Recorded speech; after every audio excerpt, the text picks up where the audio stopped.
minta maaf cakap lah, Indonesia memang tak boleh lawan.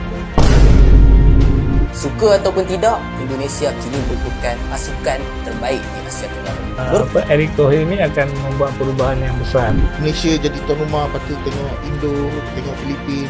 Aku rasa still Malaysia best lagi lah dari segi kualiti event tu sendiri. Tapi kalau dari segi fans, memang minta maaf cakap lah, Indonesia memang tak boleh lawan. Dia kalau buat event macam ni orang.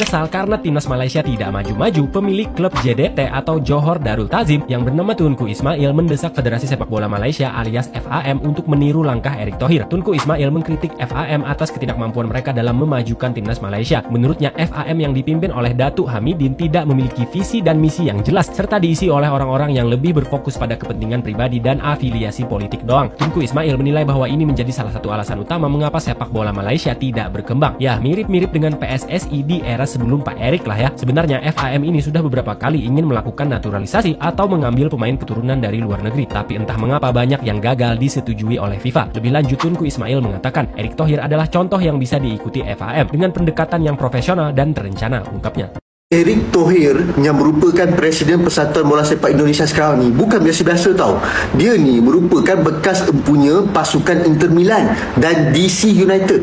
Dan sekarang ni pun dia merupakan antara empunya pasukan Oxford University di Liga 1 Inggeris. Tapi yang peliknya, dia ni pegang jawatan Menteri Badan Usaha milik Indonesia, bukan Menteri Sukan Indonesia tau. Jawatan kabinet macam tak kena. Tapi kenapa benda ni berlaku? Kerana majoriti Persatuan Bola Sepak Wilayah dan Kelab Indonesia memilih dia untuk menguruskan bola sepak Indonesia, dan ternyata dalam tempoh beberapa bulan ni dia dah berjaya membawa Indonesia pergi sangat jauh, bahkan meninggalkan pasukan Asia Tenggara lainnya di belakang. Ternyata betapa pentingnya memilih ketua yang betul, yang memang ada hala tuju yang jelas, bukan disebabkan kroni semata-mata. Saya yakin bola sepak Indonesia semakin baik kerana pengurusannya yang mantap. Selama mana saya di FM dan setelah saya keluar daripada FM, saya nampak FM yang fokus is control and elite. TMJ mengambil alih lah, boleh cakap lah, posisi di mana dia boleh membuat keputusan, memberi kita harapan, memberi kita semangat untuk fans Harimau Melaya. Ini sesuatu yang poin yang sangat utama. FM banyak control. Kalau ada orang yang berminat dengan bola sepak, you kena sanction baru dia dapat ni. Kena ni. So dia macam control. Sepatutnya siapa yang berminat untuk menyumbang pada bola sepak, you galakkan. So this is one problem with FM. You see it dengan junior leagues, you see it dekat even dalam liga kan. Kalau ada salah, dia denda terus. Right. Denda suspend. Bukan fokusnya terhadap penyelesaian masalah, tapi lebih kepada kontrol. Dia rasakan benda pasal kacukan pemain warisan, kacukan naturalisasi. Memang semua orang memandang kepada Indonesia sekarang kerana permainan mereka dalam jangka masa yang pendek memang naik. Untuk saya kan, ini bukan pasal kacukan, ini bukan pasal warisan pemain warisan. Ini ialah pasal kualiti pemain. So saya menjelaskan dengan lebih dalam. Kalau kita ada peluang untuk mendapatkan player-player berkualiti, kalau kita ada dalam kita punya bola sepak tempatan, ada pemain yang berpengalaman main kat pentas yang lebih besar, ada pengalaman dan kebolehan tu, saya rasa ini sesuatu yang you kena ambil kesempatan, kena masukkan. Maksudnya kalau betul-betul kita ada pemain daripada Perancis ke apa yang mempunyai darah Malaysia dan yang dia tengah main kat Europe tu, ambil saja, tak ada masalah, tak ada ego ni. Kerana kan kalau kita tengok zaman bola sepak moden sekarang, semua pun macam tu, pasukan Perancis pun macam tu. Jadi saya duk tunggu, dan bagi saya kalau tiada pertandingan, keadaan FAM yang saya kata close body itu akan berterusan. Terlalu fokus meniru semua cara yang dilakukan timnas Indonesia untuk bisa memajukan timnasnya, timnas Malaysia kini malah alami banyak kemunduran hingga bisa dibilang tim seniornya yang turun di AFF kini nyaris setara dengan Kamboja dan Timor Leste. Ya, gak bisa dipungkiri Malaysia yang makin kepanasan melihat timnas Indonesia meraih banyak prestasi di sepanjang 2024 seperti lolos 16 besar Piala Asia, lolos kualifikasi Pildun ronde 3 dan bahkan kini menyalip ranking FIFA mereka, nampaknya membuat Malaysia benar-benar ingin meniru semua langkah Indonesia agar bisa secara instan mendapat tempat prestasi. Namun Federasi Malaysia lupa jika sumber daya kedua negara soal sepak bola jelas berbeda. Dan hasilnya karena fokus niru langkah timnas mendatangkan pemain diaspora, mereka akhirnya banyak gagalnya. Dan menurut admin, Malaysia yang emang gak punya banyak pemain keturunan grade A di Eropa sebaiknya lebih realistis membina pemain muda mereka. Karena sampai detik ini performa mereka bukannya naik tapi malah anjlok mendekati level Kamboja dan Timor Leste.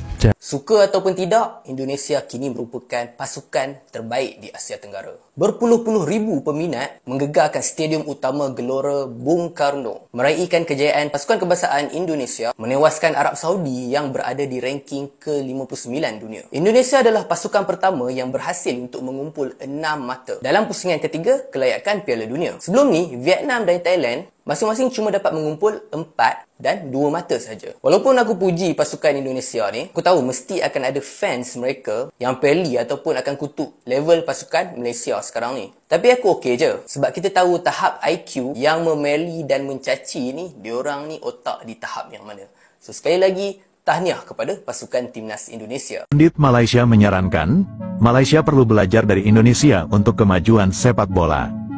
Dalam diskusi hangat yang disiarkan di beberapa media olahraga Malaysia, sejumlah pundit sepak bola terkemuka menyarankan agar Malaysia tidak ragu untuk belajar dari Indonesia jika ingin mendorong kemajuan sepak bola nasionalnya. Pernyataan ini muncul di tengah sorotan terhadap perkembangan pesat sepak bola Indonesia yang dinilai telah mencapai level baru, baik dari segi prestasi, pengelolaan liga, hingga pembinaan pemain muda.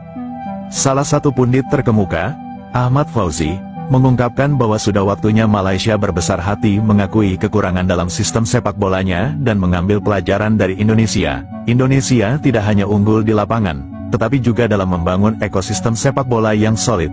Kita perlu melihat bagaimana mereka mengelola liga profesional, menggali bakat muda, dan menghadirkan atmosfer kompetisi yang begitu bergairah, ujar Ahmad. Kesuksesan Indonesia dalam sepak bola Indonesia dinilai berhasil melakukan berbagai terobosan penting dalam beberapa tahun terakhir.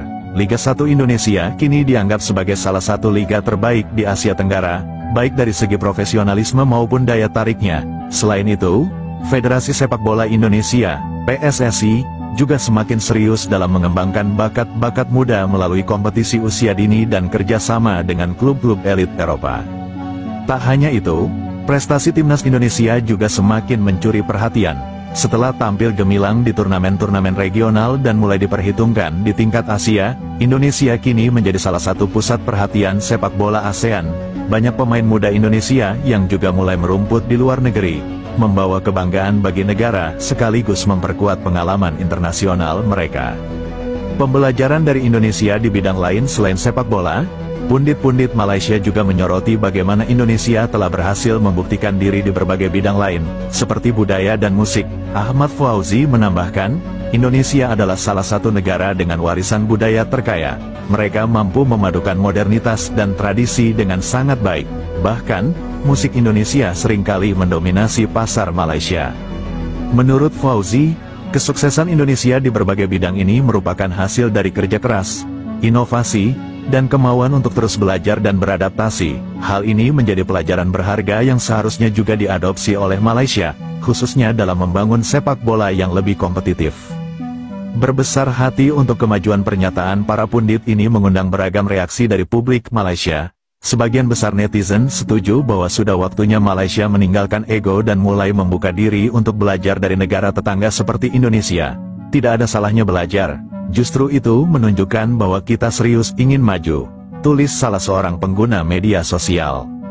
Langkah ini, menurut para pakar, memerlukan keberanian dan kebesaran hati. Belajar dari Indonesia bukanlah tanda kelemahan, melainkan bentuk komitmen untuk membawa sepak bola Malaysia ke level yang lebih tinggi. Kita semua ingin melihat sepak bola Malaysia kembali berjaya, dan jika itu berarti belajar dari negara lain, kenapa tidak? Tutup Ahmad Fauzi. Dengan atmosfer persaingan sehat dan semangat saling belajar antar negara, diharapkan ASEAN bisa menjadi kawasan yang semakin diperhitungkan di dunia sepak bola. Indonesia dan Malaysia, sebagai dua negara dengan sejarah sepak bola yang kuat, memiliki peluang besar untuk saling mendukung dalam perjalanan ini. Dan nampak sangat drastis juga dia punya peningkatan. Pandangan coach terhadap bola sepak di Indonesia sekarang? Okey, bola sepak di Indonesia sekarang sangat berubah kerana Erick Thohir. Erick Thohir adalah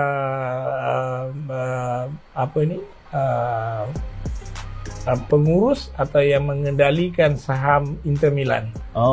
Jadi beliau punya networking di seluruh dunia cukup bagus, dan cara beliau bekerja ini akan sangat teruji lah bila mengendali PSSI dengan mengendali Inter Milan adalah dua hal yang berbeda. Community dalam PSSI bisa boleh bekerja sama dengan dia lah.